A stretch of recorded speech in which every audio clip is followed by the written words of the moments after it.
My name is Allan Wright. Welcome to the Travel Well with Allan video update. Today, I'd like to talk to you about statistics. What statistics are important for determining where you can safely travel during the pandemic and where can you find those statistics?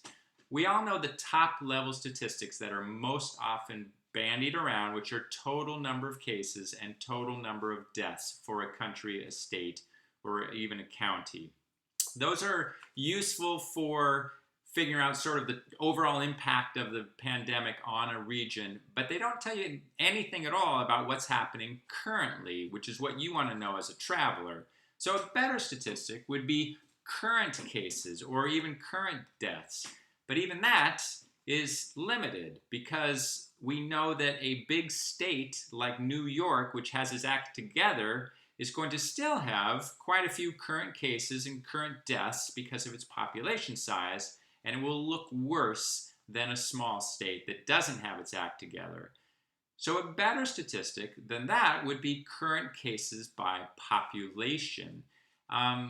Two other statistics that are interesting to note are the infection rate, which is that number that hovers around 1 and shows how many new people are being infected from each person that has COVID-19.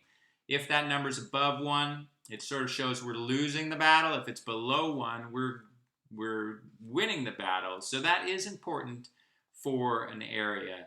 Another one is the percent positive testing. The point of that statistic is to tell you how adequate the testing is. And that's critical for knowing whether a local jurisdiction, a government, has their act together. If they don't have adequate testing, and it's revealed by a high percent rate, then they probably are not doing a good job controlling things. But in the end, we like to look at current infection cases by population to determine where it seems to be safer to be traveling. Next, you have to find that statistic. You can't find it easily on the CDC website. They have a bunch of data that's very technical, but they focus mostly on those high-level statistics that the press uses and aren't all that useful, really. So there are many other stats out there, but it's very hard to get that current cases by population.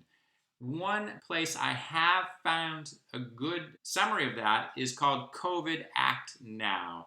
That's an independent site. They take 5 different statistics and they combine them together to create a 4-level risk assessment of countries, states, and counties. You can drill down and get that data for your individual county or a county that you're hoping to travel to. Even that site, of course, has its limitations. It does not have full data for all counties, and the data it gets is, of course, dependent on the quality of whatever's being put out by that local jurisdiction. However, it's incumbent on you, potential traveler, to know what's going on in the locations that you're interested to travel to, and this is a pretty good site that I can recommend.